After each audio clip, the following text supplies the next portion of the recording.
Bonjour, bienvenue dans Big Books. Je suis très heureuse de vous retrouver aujourd'hui.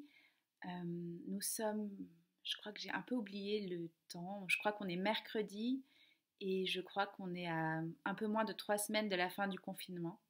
Voilà, aujourd'hui j'ai eu très envie de vous lire un livre que j'adore de Ta-Nehisi Coates, un auteur américain qui s'appelle Une colère noire, lettre à mon fils. Je ne sais pas pourquoi j'ai eu envie de vous lire ça aujourd'hui, peut-être parce qu'il y a beaucoup de contrôles policiers en ce moment, peut-être parce que l'État pèse sur nous beaucoup en ce moment. Mais voilà, c'est un texte que j'adore et que j'ai eu envie de partager avec vous. Voilà, je vais essayer de ne pas vous le lire en entier, même si j'aimerais bien. Voilà, je vais essayer d'en sélectionner quelques extraits. Fils. Dimanche dernier, la présentatrice d'une célèbre émission d'actualité m'a demandé ce que signifiait cette expression que j'utilise souvent, perdre mon corps.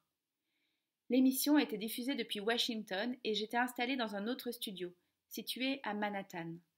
Un satellite annulait les kilomètres qui nous séparaient, mais aucune technologie n'aurait pu combler le fossé entre nos deux mondes, le sien et celui au nom duquel j'étais invitée à parler. Lorsqu'elle a posé cette question, son visage a disparu de l'écran pour faire défiler quelques phrases que j'avais publiées cette semaine-là. Elle les a lues à l'intention des téléspectateurs, et quand elle a eu fini, elle est revenue sur le sujet de mon corps, sans prononcer le mot pour autant. Je suis désormais habituée à ce que des personnes intelligentes m'interrogent sur mon corps, sans saisir la portée de leurs questions. Plus précisément, la présentatrice voulait savoir pourquoi j'affirmais que le progrès de l'Amérique blanche, ou plutôt le progrès de ces Américains qui se croient blancs, de ces croyants, était fondé sur le pillage et sur la violence. En l'écoutant, j'ai senti monter en moi une tristesse ancienne, profonde et confuse. La réponse à cette question, c'est la mémoire des croyants eux-mêmes. C'est l'histoire américaine. Il n'y a rien d'exagéré dans ce que j'écris là. Les Américains vouent un culte à la démocratie, au point qu'ils ont très peu conscience de l'avoir parfois trahi. Mais la démocratie est un Dieu miséricordieux. Aucun individu ni aucune nation ne peut se croire immunisé contre les hérésies qu'a perpétrées l'Amérique, la torture, le vol et l'esclavage, tant elles sont répandues. La race naît du racisme, et non le contraire. La façon dont on nomme les gens n'a jamais été une affaire de généalogie ni de physiognomonie.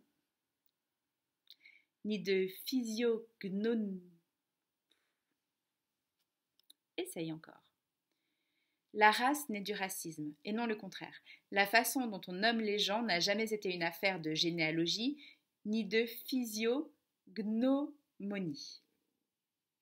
Elle est plutôt une affaire de hiérarchie. Les différences de couleur de peau et de nature de cheveux remontent à la nuit des temps.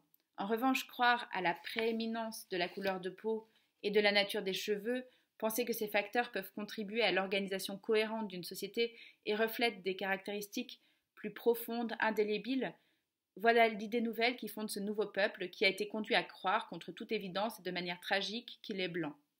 Ce peuple nouveau est comme nous une invention récente. À l'inverse du nôtre, son nouveau nom n'a aucune signification particulière, si ce n'est qu'il est lié à une entreprise criminelle de domination.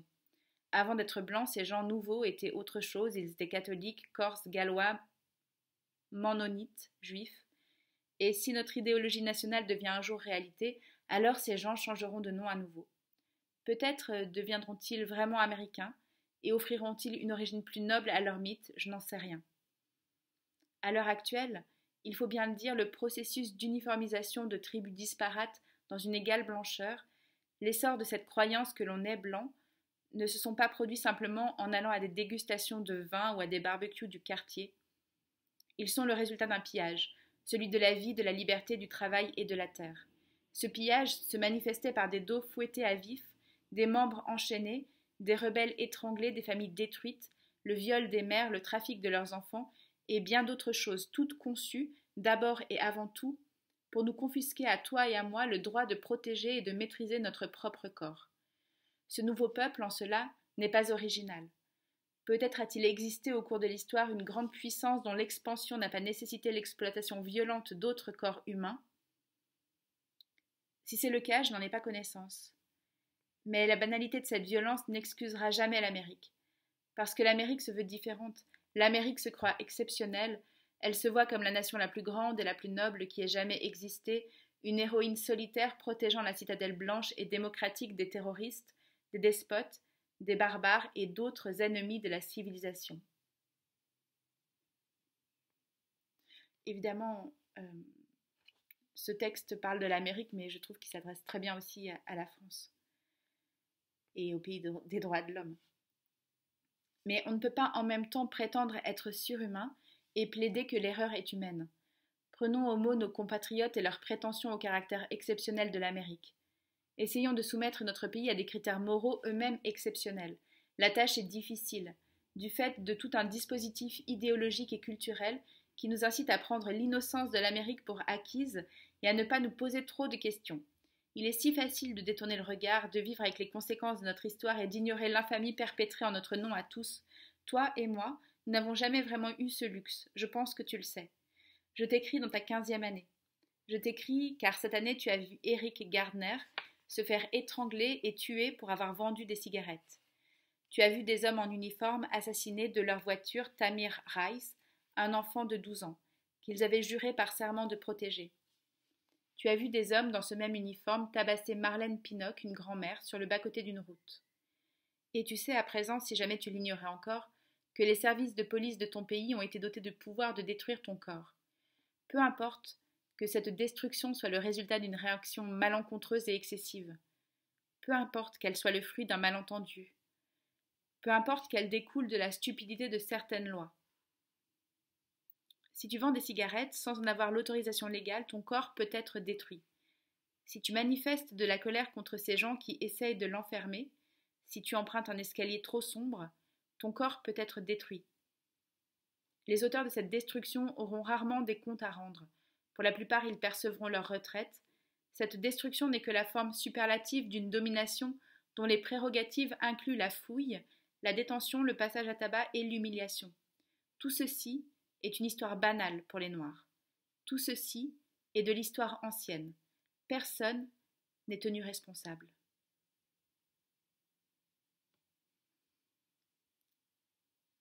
Ce dimanche-là, dans cette émission télévisée, j'ai essayé d'expliquer tout cela du mieux que je pouvais dans le temps imparti, mais à la fin de l'interview, la journaliste a montré à la caméra la photo très partagée sur les réseaux sociaux d'un garçon noir de 11 ans en larmes serrant contre lui un policier blanc. Et puis elle m'a posé la question de l'espoir. Et j'ai compris que j'avais failli. Je me suis souvenu aussi que je m'y attendais. Je me suis alors interrogée à nouveau sur cette tristesse lancinante qui m'habitait. Pourquoi étais-je triste au juste? J'ai quitté le studio et j'ai marché un moment. C'était une journée calme de décembre. Dans la rue, il y avait des familles qui se croyaient blanches. Dans des poussettes, on promenait des bébés éduqués pour être blancs. J'étais triste pour tous ces gens, comme j'étais triste pour la présentatrice et pour tous ces téléspectateurs qui avaient regardé l'émission en se réjouissant de ce faux espoir.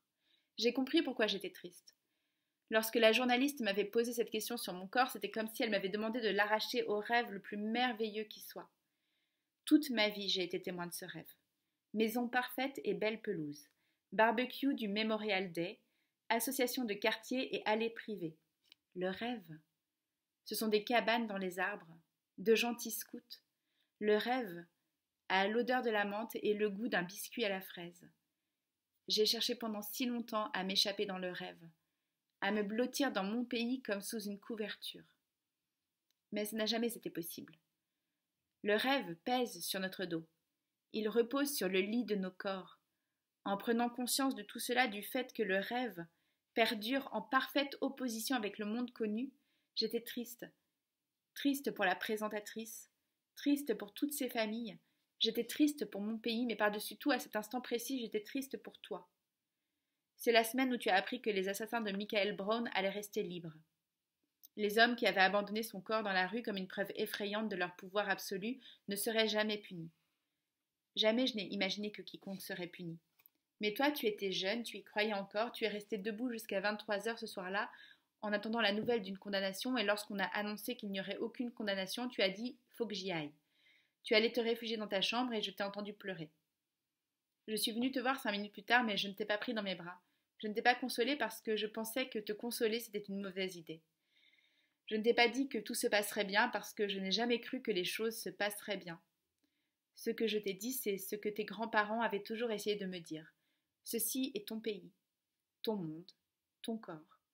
Et tu dois trouver une manière, quelle qu'elle soit, d'y vivre. De vivre avec, je te le dis.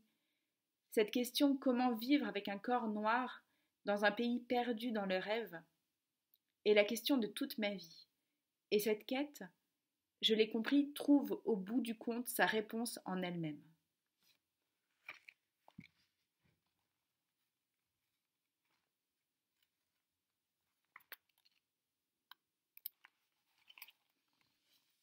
Parfois, je prenais le métro vers Manhattan.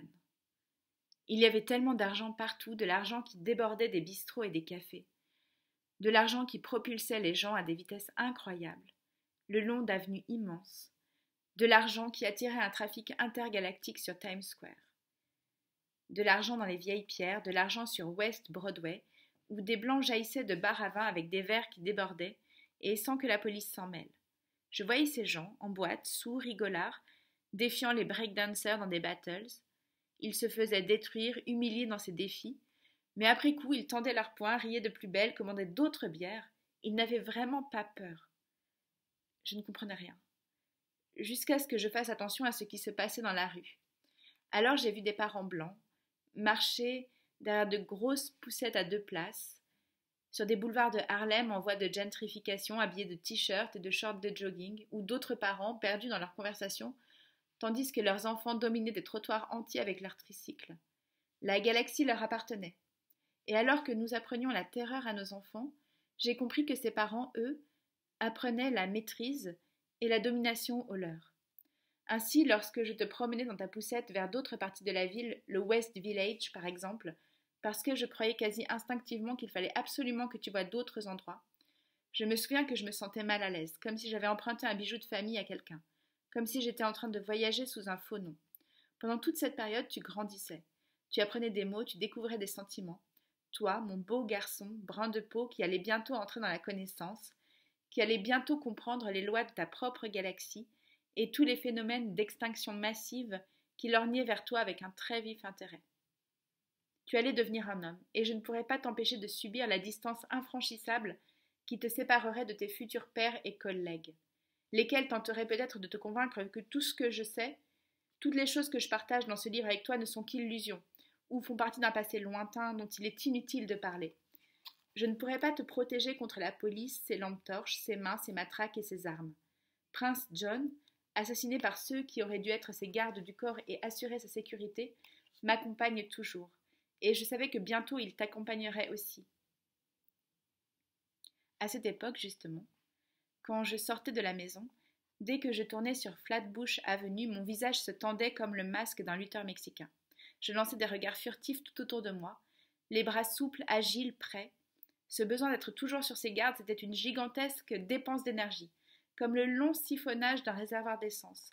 Il contribuait au déclin rapide de nos corps. Je ne craignais donc pas seulement la violence de ce monde, mais aussi les règles conçues pour t'en protéger. Les règles qui allaient imposer à ton corps des contorsions pour affronter le quartier, d'autres contorsions pour être pris au sérieux par tes collègues, et d'autres contorsions encore pour ne pas donner de prétexte à la violence policière. Toute ma vie, j'avais entendu des gens dire à leurs filles et leurs garçons noirs d'être 2 fois meilleurs, ce qui revient à dire accepte d'avoir 2 fois moins. Ces paroles étaient prononcées sur un ton de déférence religieuse, comme si elles recelaient quelque qualité tacite, quelque imperceptible courage, alors qu'en fait elles ne prouvaient qu'une chose. On avait un fusil pointé sur le front et une main qui nous faisait les poches. C'est comme ça que nous perdons notre douceur. C'est comme ça qu'ils nous arrachent notre sourire. Personne ne disait à ces petits enfants blancs avec leur tricycle d'être 2 fois meilleurs. J'imaginais plutôt leurs parents leur conseiller de se servir 2 fois plus. Il me semblait que le pillage redoublait d'intensité à cause de nos propres règles. Voilà ce qui me frappait. Le trait commun, caractéristique de tous ceux qu'on rangeait dans la catégorie de la race noire, c'était l'inévitable soustraction du temps. Car ces instants passés à préparer notre masque, ou à nous préparer à devoir accepter 2 fois moins, ne pouvaient jamais être rattrapés. L'unité de mesure de cette soustraction du temps, ce n'est pas la vie entière, mais l'instant. C'est la dernière bouteille de vin, celle qu'on vient de déboucher, mais qu'on n'a pas le temps de boire. C'est le baiser qu'on n'a pas le temps d'échanger avec cette fille avant qu'elle disparaisse à jamais de notre vie. Pour eux, c'est le radeau des 2e chances. pour nous, des journées de 23 heures. Un après-midi, ta mère et moi t'avons emmené avec nous visiter une école maternelle. La personne qui nous a accueillis nous a conduits dans un grand gymnase rempli d'un joyeux mélange ethnique d'enfants new-yorkais. Ces enfants couraient, sautaient, tombaient. Tu as jeté un regard vers eux, tu nous as plantés là et tu as foncé dans la mêlée. Tu n'as jamais eu peur des gens, du rejet. Je t'ai toujours admiré pour ça. Et j'ai toujours eu peur pour toi à cause de ça. Je te regardais rire et gambader avec ces enfants que tu connaissais à peine. Et le mur a surgi en moi. J'ai senti que j'aurais dû te prendre par le bras, t'attirer vers moi et te dire « On ne connaît pas ces gens, fais attention ». Je ne l'ai pas fait. J'étais en train de mûrir à l'époque, et même si j'étais incapable de nommer précisément mon angoisse, je savais déjà qu'elle n'avait rien de noble. Je comprends maintenant à quel point ce que je pensais devoir faire était pesant. Demander à un enfant de 4 ans de faire attention, d'être prudent, perspicace, couper court à ton bonheur, te soumettre à la perte du temps. Et aujourd'hui, en comparant cette peur à la hardiesse que les maîtres de la galaxie transmettaient à leurs enfants, j'ai honte.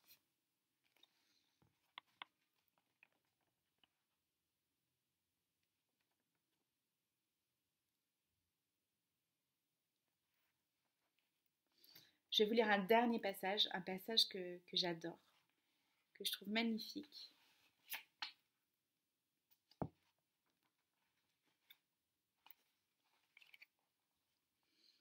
Toi et moi, fils, nous sommes ce bas, le bas de ce pays.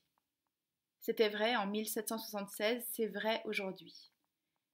Ils ne sont rien sans toi et sans le droit de te casser en deux, ils ne peuvent que tomber du haut de la montagne, perdre leur divinité et s'écrouler hors du rêve. Ils devraient alors trouver comment construire leur banlieue pavillonnaire sur autre chose que des ossements humains, comment faire de leur prison autre chose que des parcs à bestiaux, comment fonder une démocratie indépendante du cannibalisme. Mais parce qu'ils croient être blancs, ils préfèrent accepter qu'un homme puisse être étranglé à mort et filmé sous l'égide de leur loi. Ils préfèrent croire au mythe de Trayvon Martin, adolescent fluet, les mains pleines de bonbons et de boissons sans alcool, ce mythe qu'il a transformé en une machine à tuer. Ils préfèrent voir Prince John, poursuivi par un flic pourri à travers 3 juridictions différentes et abattu pour avoir agi comme un être humain.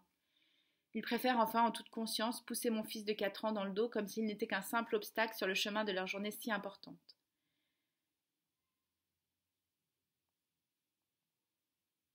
J'étais là, Samori. Non, j'étais de retour à Baltimore, encerclée par ces gamins. J'étais sur le sol du salon chez mes parents, le regard perdu vers ce monde lointain et impénétrable. J'étais noyée dans toute cette colère. J'en étais au même point qu'Eric Garner lors de ses derniers instants. Ça s'arrête aujourd'hui, a-t-il dit avant d'être tué. Je ressentais l'injustice de l'univers sans la comprendre vraiment. Tout ce que j'éprouvais, c'était un sentiment, un poids. Je ne savais pas encore et je ne sais pas encore tout à fait aujourd'hui, mais parmi les choses que je sais, il y a que vivre parmi les rêveurs est un fardeau, et que c'est un fardeau supplémentaire que d'entendre ton pays t'expliquer que le rêve est juste, noble, réel, et que tu es fou d'y voir de la corruption et d'y sentir l'odeur du soufre. Pour préserver leur innocence, ils invalident ta colère et ta peur, jusqu'à ce que tu te mettes à aller et venir dans tous les sens, à fulminer contre toi-même. Il n'y a que les Noirs qui, à fulminer réellement contre ta propre humanité et à enrager contre le crime qui a eu lieu dans ton ghetto, parce que tu es impuissant devant l'immense crime historique qui a permis l'existence même des ghettos. Il est vraiment affreux de devoir se considérer par essence comme le bas de son pays. Ça fait voler en éclats trop de choses que nous préférerions penser de nous-mêmes, de nos vies, du monde dans lequel nous évoluons et des gens qui nous entourent. Lutter pour comprendre, c'est notre seul recours pour vaincre cette folie. À l'époque où j'ai visité les lieux de ces batailles, j'avais déjà compris qu'ils avaient été camouflés sous une mise en scène volontairement trompeuse, et c'était mon seul réconfort. Personne ne pouvait plus m'insulter avec des mensonges, je savais. La chose la plus importante que je savais, c'était qu'ils savaient aussi au plus profond d'eux-mêmes. J'aime à penser que si je l'avais su à l'époque, ça m'aurait peut-être empêché de te mettre en danger, que si j'avais compris la nature de ma colère et pris sa mesure, ça m'aurait permis de la contrôler. J'aime à penser que ça m'aurait permis de dire les mots nécessaires à cette femme avant de m'éloigner tranquillement. J'aime à le penser, mais je ne peux pas le jurer. La lutte, c'est vraiment tout ce que j'ai à te proposer, car c'est la seule part du monde que tu peux contrôler. J'adore cette phrase, je la relis. La lutte, c'est vraiment tout ce que j'ai à te proposer, car c'est la seule part du monde que tu peux contrôler. Je suis désolée de ne pas pouvoir arranger tout ça.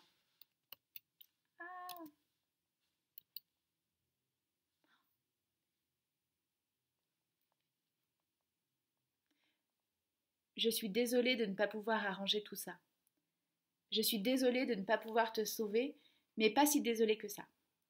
Une partie de moi pense que ta vulnérabilité te rapproche du sens de la vie. Ah, je recommence ce passage parce que c'est la fin. Enfin, c'est pas la fin, mais c'est la fin que j'ai choisie et je l'adore. Je pense qu'elle s'adresse à tous les enfants du monde.